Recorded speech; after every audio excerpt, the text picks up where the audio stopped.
hormati, Assalamualaikum warahmatullahi wabarakatuh. Waalaikumsalam warahmatullahi wabarakatuh. Terima kasih kehadirannya dalam acara konferensi pers pertama menyangkut persiapan penyelenggaraan Kongres Diaspora Indonesia yang kedua. Sebagaimana diketahui, saya akan mungkin sebelum itu saya akan memperkenalkan dulu narasumber kita pagi ini.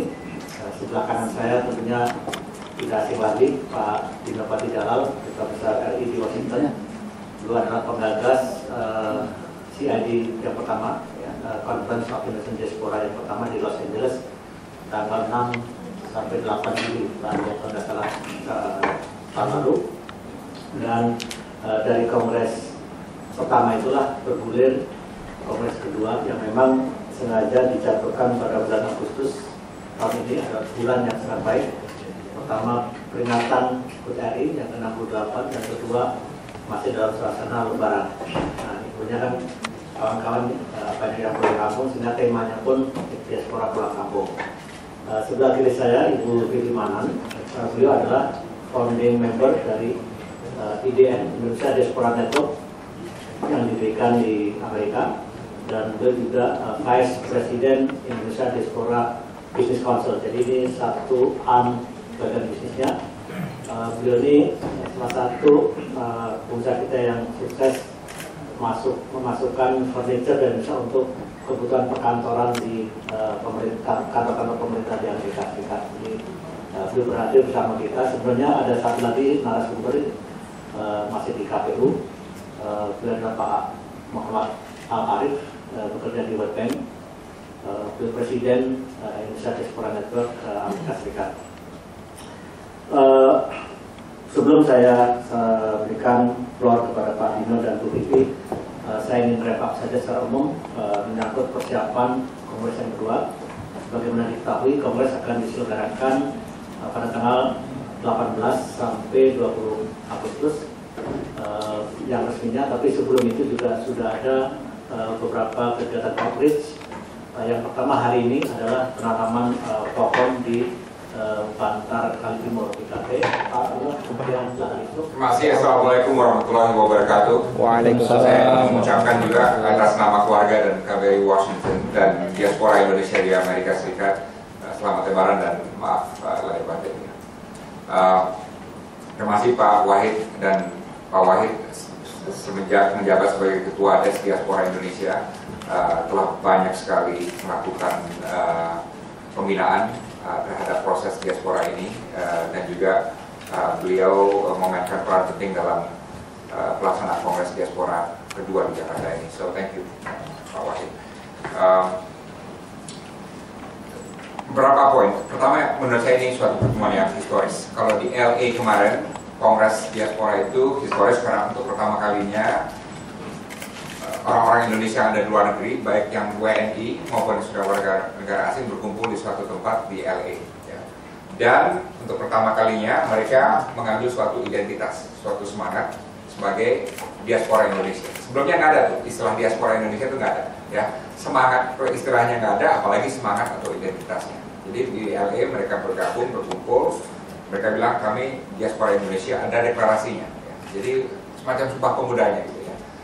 Very inspiring waktu itu sih, mereka menyatakannya dalam berbagai bahasa, dan mereka intinya tuh walaupun kami mempunyai banyak bahasa, tinggal di luar negeri dan sudah lama tidak kembali pulang, tapi di hati kami, di darah kami selalu ada Indonesia. Jadi itu juga inspiring, dan ini nanti akan diulang waktu pembukaan Kongres Diaspora di Jakarta nanti. Tapi yang membuat ini pertemuan di Jakarta sekarang historis, sama historisnya dengan LA, adalah karena untuk pertama kalinya mereka kembali pulang kampung ke Indonesia. Ya, jadi reconnect nih, ya, reconnect. Dan dari sana nanti kita lihat apa yang akan dihasilkan. Tapi ini merupakan momen sejarah bagi. Pertama saya ucapkan selamat Idul Fitri, mohon maaf lahir batin. Saya juga mau mengucapkan terima kasih pada Pak Dubes Dino ya atas inisiatif yang luar biasa mengenai Kongres Diaspora ini. Waktu tahun lalu, awal tahun lalu, tahun 2012, saya sendiri sebagai diaspora nggak tahu tuh artinya diaspora. Jadi waktu berkesempatan ngobrol sama Pak Dubes Dino menyampaikan akan ada Kongres Diaspora di bulan Juli di Los Angeles. Nah itu saya rasa itu luar biasa sekali inisiatifnya, karena memang saya selama tinggal di Atlanta, Georgia, Amerika Serikat, saya cukup aktif di komunitas Indonesia. Saya dan beberapa teman mendirikan Indonesian American Chamber of Commerce, lalu saya juga aktif di Asian Chamber of Commerce, tapi cuma sebatas di Georgia saja gitu. Jadi dengan adanya Indonesian Diaspora Network yang kami bentuk setelah Kongres Diaspora pertama tahun lalu, itu saya merasakan sekali gitu loh, ternyata banyak sekali diaspora-diaspora yang hebat-hebat ya di berbagai profesi, berbagai bidang. Karena di Atlanta sendiri, mohon maaf, saya kebanyakan adalah pekerja ya, maksudnya restoran, dry cleaners. Jadi kebetulan saya entrepreneur, jadi tanpa adanya IDN atau IDBC itu saya kurang menemukan jaringan atau teman-teman yang bisa bersinergi dan bertukar informasi misalnya. Jadi saya berterima kasih sekali pada Pak Dubes Dino atas inisiatif yang luar biasa, dan saya excited sekali akan kongres kedua ini, karena ini kongres pertama kami cuma sebagai mungkin yang pertama itu lebih ke seminar, forum-forum, tapi mudah-mudahan di kongres kedua ini bisa terrealisasi tujuan-tujuan daripada para diaspora yang ingin berkontribusi untuk pembangunan Indonesia. Mungkin saya sedikit cerita. Jadi saya dan keluarga itu pindah ke Atlanta. Sebenarnya bukan pindah sih, kami cuma berdomisili di Atlanta sejak tahun 2001 untuk ekspansi usaha kami sebagai produsen office furniture. Memang 2001 itu kebetulan pas 9/11, jadi bukan timing yang tepat sebenarnya untuk memulai usaha. Nah, tapi justru tantangan itu, krisis itu mendorong kami untuk mencari celah pasar. Jadi karena adanya downturn-nya sejak 9/11 itu, saya menjajaki peluang untuk menjadi kontraktor, menjadi pemasok untuk pemerintah Amerika.